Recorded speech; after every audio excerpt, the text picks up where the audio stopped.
Olá, professor! Olá, professora! Bem-vindos a mais uma aula aqui no nosso clube de estudos, Formação para Professores.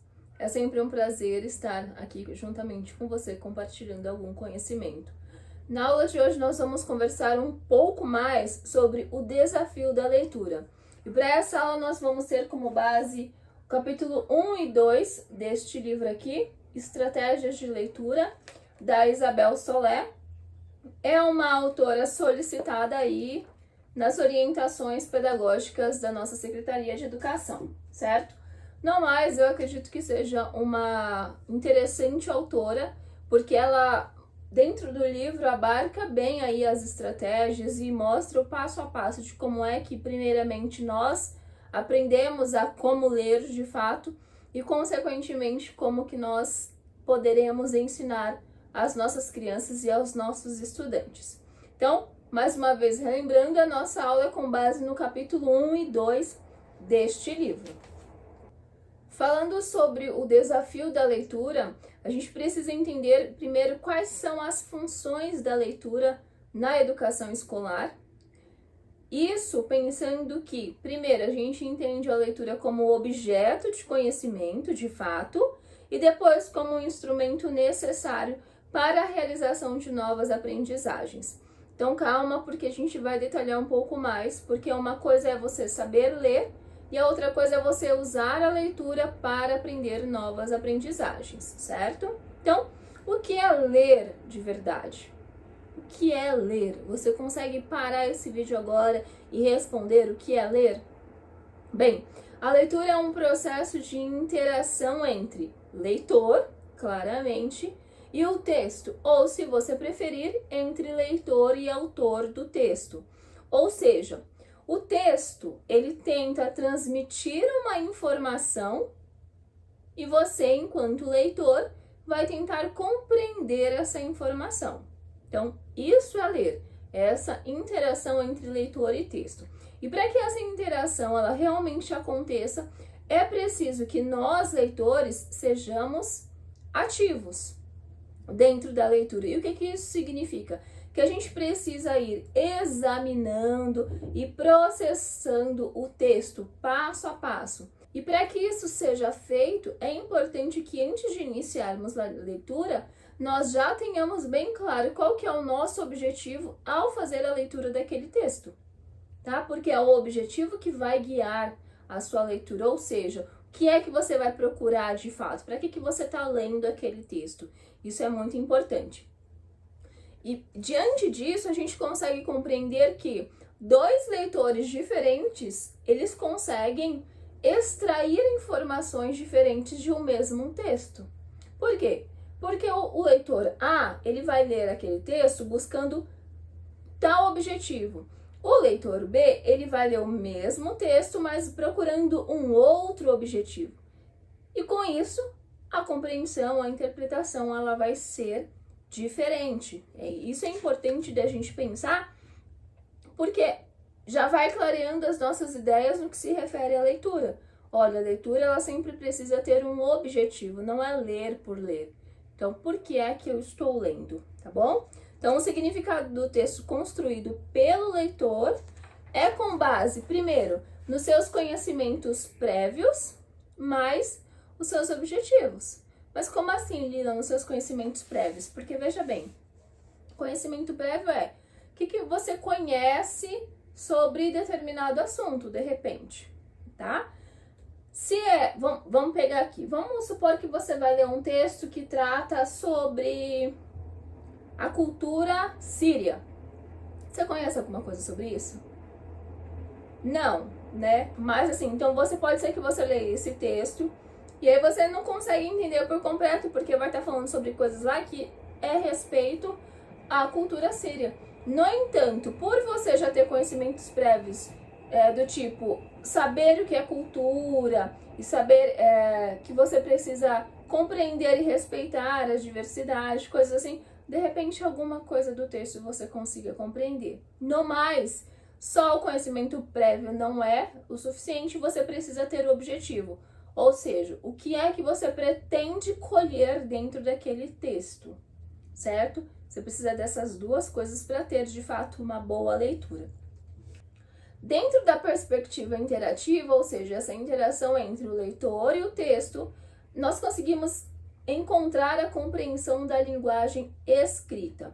O que possibilita isso é o texto em si, a sua forma, o seu conteúdo e, ademais, também o leitor, com suas expectativas e os seus conhecimentos. Então, lembra, quando a gente fala em linguagem, nós estamos falando da linguagem, que é diferente da língua. E nós já tivemos essa conversa em outros momentos aqui, e a gente encontra melhor isso em aulas sobre o currículo paulista de língua portuguesa, tá? Porque a linguagem é quando a gente lança mão de várias nuances para nos fazer entender, tá? E isso vai depender, claro, então, de nós, leitores, das expectativas que nós temos em relação ao texto e dos conhecimentos que a gente carrega. Então, para ler, nós necessitamos de alguns pontos. E quais são esses pontos? Já anota aí para você não esquecer. São 4 pontos que a gente precisa se assentar para ler. O primeiro ponto é manejar com destreza a decodificação. Decodificação é pensar primeiro no mínimo, né? Olhar a palavra e conseguir lê-la. Isso é decodificar o que está lendo. Então, você olha a palavra, você reconhece os sons, junto àqueles sons, formou a sílaba que depois formou a palavra. Então, ter destreza na decodificação para fazer aquela leitura rápida. Segundo, aportar bem nossos objetivos, ideias, experiências prévias, ou seja, trazer o que a gente tem de objetivo, de ideias e de experiências prévias para dentro do texto. Porque somente assim a gente vai conseguir fazer uma leitura. Terceiro, nos envolver em um processo de previsão e inferência contínua. Isso é muito interessante, eu acabo logo lembrando dos pequenos. Quando a gente vai ler um livro, eu pego o livro e a gente faz assim, a gente já não tem que ir para a página logo começar a ler. É importante que a gente olhe para a capa, conheça o livro, veja sobre o que ele fala, sabe? Lê essa partezinha de trás. Se tem alguma coisa escrita aqui nas abas, leia também. Faça esse reconhecimento e já comece a fazer levantamento de hipóteses, inferir o que supostamente vai ser tratado nesse livro, qual que é a história que vai ser contada ali. Isso é importante. E mesmo depois que a gente começa a fazer a leitura, essa inferência e esse levantamento de hipóteses, essa previsão toda, ela precisa continuar até o final da história, para que a gente consiga verificar se as nossas ideias ali levantadas estavam corretas ou não. Isso é importante e isso ajuda na interpretação e compreensão do texto. Quarto ponto, de um processo que permita encontrar evidência ou rejeitar as previsões e inferências. Então, primeiro, eu levanto previsões e inferências. Esse livro aqui vai falar sobre crianças praticando leitura na escola. Essa é a minha previsão, a minha inferência, tá? Conforme eu começo a ler, eu verifico que não necessariamente é sobre crianças que fazem leitura na escola, mas é sobre o fato de eu aprender e depois ensinar como essas crianças poderão fazer leitura. Percebe? Então, eu verifico se as minhas previsões e inferências estão corretas ou não, porque eu posso rejeitá-las e criar novas, e assim eu vou indo sucintamente ao longo do livro. Na perspectiva interativa, nós encontramos 2 processos, a autora diz. O primeiro processo é o que nós chamamos de, não sei se é assim que fala, tá? Bottom-up, que é ascendente, então bottom-up, e o top-down, que é o descendente. Então, o processo de leitura, ele ascende, significa que ele vai crescendo, e nós já vamos entender melhor. E o segundo, ele vai diminuindo, ele vai descendendo, tá? Então, primeiro, o que ascende, bottom-up, o leitor vai processando componente por componente, ou seja, quando ele começa a fazer a leitura, primeiro ele olha as letras, e aí ele consegue entender as palavras, e aí ele vai entender as frases, e depois que ele vai entender o texto, então ele vai ascendendo. é um processo ascendente, sequencial, que leva à compreensão. Já o segundo modo, né, segundo processo, que é o top-down, o leitor ele usa o seu conhecimento prévio e os recursos cognitivos que ele tem para estabelecer antecipações sobre o texto e depois verificá-los. Então aqui a leitura para ele já flui muito bem, ele já começa a fazer levantamento de previsões, inferências, e aí ele já quer ler logo para saber se ele está certo ou se ele está errado. Então existem esses dois processos aí de leitura, certo? Para ler é importante a gente dominar as habilidades de codificação e aprender distintas estratégias que levam à compreensão. Como assim, Lila? Primeiro, eu falei codificação, mas é decodificação, tá? Então é importante a gente ter a habilidade de decodificação. Então, a leitura em si, de fato, é importante, porque senão a gente não consegue compreender, se a gente vai tendo aquela leitura e aí a gente acaba se perdendo. Então é importante ter essa habilidade de decodificação e depois distintas estratégias para nos levar até a compreensão. Quais são essas estratégias? Primeiro, a gente precisa prever o que vai ser tratado dentro daquele livro. Depois a gente precisa verificar se aquilo que a gente previu estava certo ou se estava errado. E por último, a gente vai construindo uma interpretação. Aí você me fala, certo, Lila, mas como é que eu faço isso de fato? Complicado, né? Não, claro que não. Vamos entender. Primeiro, nós precisamos assumir o controle da nossa leitura, certo? Ter um objetivo para ela e gerar hipóteses sobre o que lemos. Então, é por aí que a gente começa, ó. Primeiro, para ter controle da nossa leitura significa pegar o livro que nós vamos ler e falar, tá, qual é o meu objetivo ao ler este livro? É isso, o que eu quero com ele? A partir disso, começar a criar as nossas hipóteses aí, certo? Mediante as previsões, a gente vai fazendo a verificação no texto. E com isso a gente vai indo construindo uma interpretação. É assim que funciona. Então, diante disso, a leitura ela é considerada um processo constante de elaboração e verificação de previsões que levam à construção da interpretação. Então, ler nada mais é do que você, a partir de um objetivo, sempre, continuamente, fazer inferências, levantamento de previsões e confrontá-las para verificar se são reais ou irreais, verdadeiras ou falsas, até você chegar no final e ter aí fechado a sua interpretação. Aí você pode pensar, tá, mas como que eu faço previsões? Como assim? Como que funciona isso? Então a gente pensa, quais são algumas fontes de previsões, só para deixar um pouco mais clara essa questão para mim. Então, ó, se a gente pega um texto narrativo, que são em grande maioria, texto narrativo, uma história contada. Enfim, você tem aí como previsão as características dos personagens. Então, quando você tem lá no início da história falando que o personagem ele era muito magro, com uma feição pálida, ríspida, você já começa a levantar uma previsão de como será esse personagem. Bom, muito magro, uma feição fechada, ríspida, nossa, ele não é uma pessoa muito agradável. E aí você vai vendo, você já consegue. Agora, se você tem uma personagem que fala, uma feição rosada, delicada, romântica, boazinha e etc., você já percebe que aí você tem uma personagem mais boazinha, né? Ela não vai ser ela não será o antagonista da história, provavelmente. E assim a gente vai fazendo as previsões. Uma outra fonte é a mudança de comportamento dos personagens.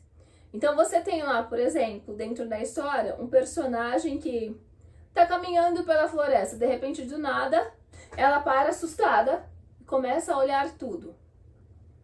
Você já começa a prever que aconteceu alguma coisa, ela tá ouvindo algum problema, ela tá ficando com medo, será que ela vai correr? Percebe? Isso é levantar previsão e isso é muito legal e é isso que a gente tem que ensinar para as crianças também. Terceira fonte. Relação estabelecida entre personagem e o seu objetivo. Então, por exemplo, o personagem no início da história, tudo que ela queria, vou pegar uma que você conhece, era levar o bolo para a vovozinha. Só que de repente, no meio do caminho, ela encontrou com os amigos dela na lagoa. E aí? E ficou feliz em encontrá-las. Tá, será que ela seguiu? Não, porque na hora que ela... Claro que deu uma mudada aqui na história, você percebeu, né? Mas já que agora ela encontrou com os amigos, ela percebeu que, olha, ela quer curtir um pouco. E aí ela muda o objetivo. E aqui a gente consegue fazer inferências também, fazer previsões. Próxima fonte é os objetivos contraditórios em um mesmo personagem. Então, uma hora o personagem quer uma coisa, outra hora o personagem quer outra coisa. E aí você começa a levantar hipóteses. E por fim, uma mudança brusca de situação, tá? Não consigo pensar no exemplo aqui agora pra você, mas pensa numa história aí, tem uma determinada situação acontecendo, a personagem sempre foi muito doce, meiga, educada, e de uma hora pra outra ela começa a tratar mal todas as pessoas que ela mais amava. O que será que aconteceu com essa personagem? E aí você começa a fazer levantamentos de previsões. É interessante quando a gente começa a olhar assim, né, e perceber, olha, que legal, é assim que lê. Então, os elementos que compõem uma história precisam ser ensinados também para as crianças. E além de serem ensinados antes, claro, eles precisam ser aprendidos por nós. E quais são esses elementos de uma história? Aqui no caso que a gente está conversando sobre a narrativa. Então, na narrativa a gente sempre vai ter um cenário, a gente sempre vai ter personagens, a gente sempre vai ter problema, a gente sempre vai ter uma ação e a gente sempre vai ter uma resolução. Porque tudo isso ajuda a prever o que vai acontecer na história. E aqui a gente nada mais é do que trabalhar um gênero textual, tá? E a gente consegue trabalhar várias questões, não importa aqui agora, mas a título de exemplo só, para você entender. Então, todos esses pontos é importante de se trabalhar, porque eles são fontes que levam a uma estratégia de interpretação textual. E aí eu te pergunto, na educação infantil nós podemos fazer isso? Sim ou não? Sim, né, Pro? Agora a gente já consegue compreender bem. Quando a gente vai trabalhar a leitura na educação infantil, a gente jamais vai colocar aquela criança para ler, até porque ela ainda não tem habilidade de ler, exceto raras exceções, mas a gente já vai começar a fazer esse trabalho, essa leitura já com fundamento, com um plano de aula por trás, porque você já quer ensinar para essa criança quais são as estratégias que ela pode utilizar para fazer uma interpretação. Então, para ir encontrando informações, isso é importante desde o começo, tá? Para a compreensão do texto, passamos por uma interpretação progressiva, porque a gente vai verificando ali as previsões, as inferências. Então, é algo que vai progredindo e que envolve determinar as ideias principais que ele contém. Então, a gente sempre, para entender, compreender um texto, a gente sempre vai buscar as ideias principais. Porque a gente sabe que dentro de um texto, não importa se seja um texto de estudo aqui, ou se seja, por exemplo, um conto de fadas, vai ter uma história principal e no paralelo tem outras histórias acontecendo. Você pode pensar, por exemplo, na novela, né? Que tem ali um foco principal, esqueci o nome agora, só que no paralelo ali tem outras histórias acontecendo. Então, a gente precisa sempre achar qual que é o principal, que é o que a gente não pode perder. Portanto, ai, a garganta já tá pegando. Podemos contar com algumas estratégias para a gente conseguir encontrar aí essas ideias principais. Então, olha só. Primeiro, a supressão de conteúdos triviais. Supressão é o quê? A retirada. Ou de assuntos que eles são muito repetitivos, sabe? Se está se repetindo tanto, se a gente percebe que não faz a menor diferença estar ou não aqui, a gente já tira. Porque o que vai ficando normalmente é o que é principal. Uma outra estratégia é a substituição de fatos ou ações por um conceito um pouco mais ordenado. Então, ó, a substituição de fatos, então a troca de fatos ou ações por um conceito mais ordenado. Depois, seleção ou criação da frase tema ou síntese da parte mais interessante do texto para os objetivos que determinam sua leitura. Então, vamos supor, o seu objetivo é tal. A partir desse objetivo, para responder esse objetivo, você vai fazer aí uma síntese ou uma frase tema com a informação que você tem. E aí você vai, acaba automaticamente tendo a parte principal, a ideia principal do seu texto, tá? O processo de leitura ele pode ser feito mediante uma leitura individual, bem precisa, e que permita o avanço e o retrocesso também. E que permita parar, pensar, recapitular, relacionar a informação com o conhecimento prévio que a gente tenha, formular perguntas, decidir o que é importante e o que é secundário. E tudo isso é interno, é algo que acontece dentro da gente ou dentro do estudante, mas que ainda assim precisa ser ensinado. Não é algo que acontece da noite por dia sozinho, porque se fosse assim nós não teríamos dificuldades ao ler, não é mesmo? Então, mais uma vez, é um processo individual, mas que antes precisa ser ensinado, tá? Porque a gente precisa entender que não tem problema se você tá lendo e você de repente quer avançar para o próximo capítulo, mas depois você quer voltar, retroceder, ou você tá seguindo a sequência certinha, mas de repente você por um momento se perdeu ali, você retrocede. Por quê? Porque você não pode perder informações, porque se você perder informações, você não vai atingir o seu objetivo de leitura. E como que funciona a leitura na escola? Então tá, nós já falamos aí dos desafios de leitura, já entendemos como que funciona a leitura, mas e na escola? Como que deve ser? O que que acontece? Por que que existe essa problemática enorme em relação à leitura? O problema não está, segundo a Soler, no método de ensino, mas na conceitualização de leitura, da maneira como ela é avaliada e do papel que ocupa no projeto político-pedagógico e nas propostas metodológicas. Isso é muito importante e necessita de uma reflexão. Então, a minha sugestão talvez é que você retome essa minha fala e pare um pouco o vídeo aí e reflita, tá? Porque, qual que é o problema da leitura na escola? Não é o método em si, mas sim o modo como a leitura é olhada, porque o conceito de leitura, ele está aquém do que nós estamos vendo aqui. Não é entendido que a leitura é esse processo interativo, e por conta disso, ela não é olhada como tal. Normalmente, quando a gente pode parar e perceber, a leitura ela é trabalhada como? Normalmente, tá, Pro? Normalmente, escolhe-se um texto, e aí os alunos precisam fazer a leitura daquele texto, e depois ele vai responder perguntas.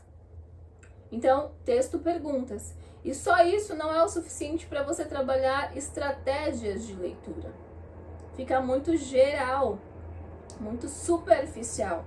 Essa que é a verdade, tá? Então, essa é a preocupação e esse é o problema, porque a leitura não é olhada de fato como ela tem que ser olhada. Ou seja, como um objeto de conhecimento. Lembra? Objeto de conhecimento significa que a gente precisa estudar de fato o que é a leitura, como ela se dá, quais são as estratégias.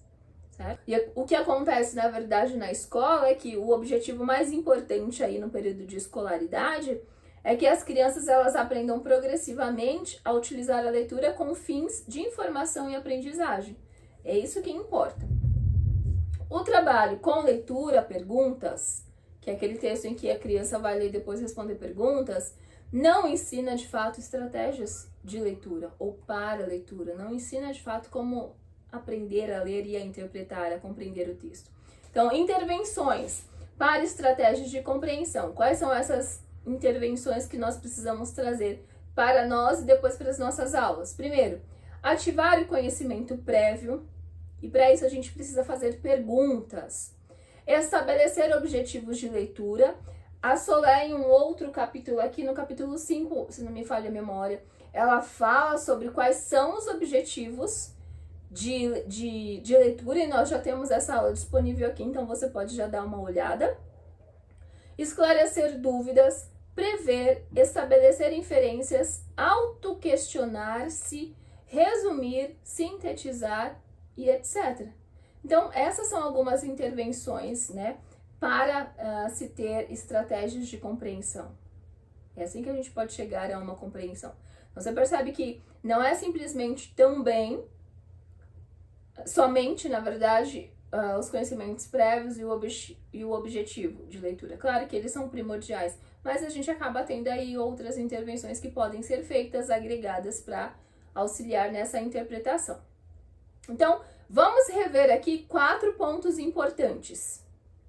E esses 4 pontos importantes aí para a estratégia de leitura são compreensão, compreensão leitora, decodificação e aprendizagem significativa. É importante a gente compreender cada um. Então, quando a gente fala de compreensão, o que é compreensão? Pausa esse vídeo aí um pouquinho e escreve aí no teu caderno o que é compreensão, o que é compreensão leitora, o que é decodificação e o que é uma aprendizagem significativa. E depois você volta. Voltou? Então, olha, compreensão é o ato de, a partir de conhecimentos prévios e objetivos, se alcançar algumas informações. Isso é compreensão, tá? Depois, quando a gente tem compreensão leitora, o que significa? Mobilizar conhecimentos individuais e do texto para se chegar a informações. Então, eu parto daquilo que eu conheço, das informações que eu vou encontrando no texto. Compreensão leitora. O que é uma decodificação? Reconhecimento de letras, sílabas, palavras, frases, textos. E por fim, o que é uma aprendizagem significativa? É aquela capacidade de usar informações multifuncionais, ou seja, é você fazer uso de vários conhecimentos, como por exemplo, a gente tem isso na linguagem, né, que para se fazer entender você acaba lançando mão de outros fatores multifuncionais. É a mesma coisa a aprendizagem significativa. Você vai lançando mão de outros elementos para se ajudar. E por fim também, quando você termina de ler aquele texto que você compreendeu, ele automaticamente se torna um degrau ou um empurrão, digamos assim, um estímulo para uma nova aprendizagem. Então, toda essa etapa de fazer a leitura, de passar por estratégias, intervenções, isso significa que nós vamos construindo um texto. Ele não vem construído, ele foi construído pelo autor do texto lá, mas a gente, quando pega o texto para ler, a gente vai reconstruí-lo, certo? A partir de cada informação dada. Então, conforme a gente vai passando por todas essas estratégias e fases, a gente constrói o texto. E ao construir o texto é que ocorre a compreensão ou a interpretação dele. É bom que aprendamos e ensinamos a ler com diferentes intenções as nossas crianças para alcançar objetivos diversos. Dessa forma, além de aprender a ativar várias estratégias, nós também aprendemos que a leitura pode ser útil para muitas coisas. Então, a minha sugestão é, se você ainda não sabe quais são aí os objetivos de leitura, depois de terminar essa aula, você assiste lá o capítulo 5 do livro que já está disponível e veja quais são os objetivos e comece a fazer um treino aí e fazer leituras focando nesses objetivos, que você vai perceber que a leitura ela é diferente. E isso vai ampliando os nossos conhecimentos, nos trazendo novas possibilidades, tá? E a gente acaba percebendo que, como a autora diz, a gente percebe que a leitura ela pode ser útil para muitas coisas. Para a atividade que leva à compreensão de um texto, olha só, é imprescindível que tenha sentido. Precisa ter sentido. Então, quando a gente vai trabalhar um texto com o objetivo de que o nosso estudante chegue a uma compreensão, isso precisa ter um sentido. E, portanto, o aluno ele precisa saber o que ele deve fazer. E mais, ele precisa se sentir competente. Ou seja, precisa ser uma atividade motivadora. Não é algo feito à revelia. Tudo isso precisa ser pensado. Quando o nosso conhecimento anterior sofre uma reorganização, torna-se mais completo e complexo. Relacionamos novos conceitos, por isso dizemos que aprendemos. Isso significa o quê? Então, olha só. Eu tenho um conhecimento sobre leitura. sei isso sobre leitura, mas agora eu vou entrar em sala de aulas, eu estou com um pouco de dificuldade, não me sinto segura em ensinar. Então eu quero melhorar um pouco. Para isso, eu vou buscar uma nova leitura, vou estudar. Então eu decidi ler aqui a autora Isabel Solé, que fala sobre estratégias de leitura. Faço a leitura e aí eu vou confrontando com o que eu já tenho de conhecimento de leitura. O que eu concordo, o que eu não discordo, as informações novas podem ir tomando o lugar das informações que eu já tinha. Então, o meu conhecimento, ele vai se reorganizando. Então, ele vai se ampliando e, portanto, ele se torna mais complexo. E isso acontece e deve acontecer com tudo que a gente pretende aprender, pretende ensinar, tá? Porque a gente vai fazendo essa relação com novos conceitos também. E é legal porque a gente acaba que chega um momento que às vezes a gente tá estudando um assunto que não tem nada diretamente relacionado com a leitura. Eu vou estudar agora sobre, sei lá, algum assunto aí. Só que aí você percebe que o conhecimento que você adquiriu lá no livro de estratégias de leitura estão te ajudando, te orientando a adquirir os novos conhecimentos daquele livro, daquele assunto que você está lendo, que não tem nada a ver. Isso é muito legal. Então, quando nós aprendemos significativamente, ocorre uma memorização compreensiva. E isso é legal de falar, porque vez ou outra vocês podem chegar para mim e falar assim: Lila, mas eu leio, eu não entendo nada. Eu leio, eu não estou conseguindo guardar. Porque, de fato, você não teve uma leitura significativa, uma aprendizagem significativa. Então, a minha sugestão é que talvez você volte nessa leitura e comece agora, a partir do momento assim: qual é o meu objetivo com essa leitura? Veja quais são os conhecimentos prévios que você tem sobre ela. E aí vai construindo a sua interpretação, a sua compreensão.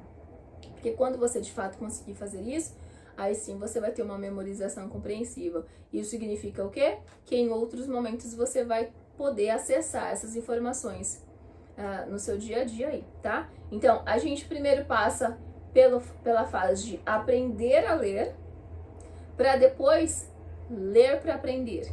A gente não acontece, pode ter exceções, mas é difícil, a gente não primeiro ler para aprender.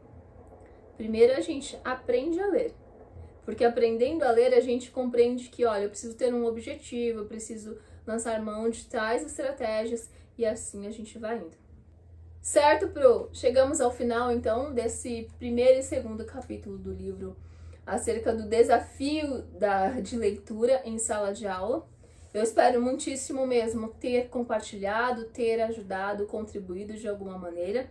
Quaisquer dúvidas que você venha a ter, pode deixar aqui nos comentários, ou a minha sugestão é que você leve lá na comunidade, para que a gente possa sempre interagir, dialogar e ampliar mais e mais os nossos conhecimentos. Espero muito te encontrar na próxima aula. Um beijo, até mais, tchau!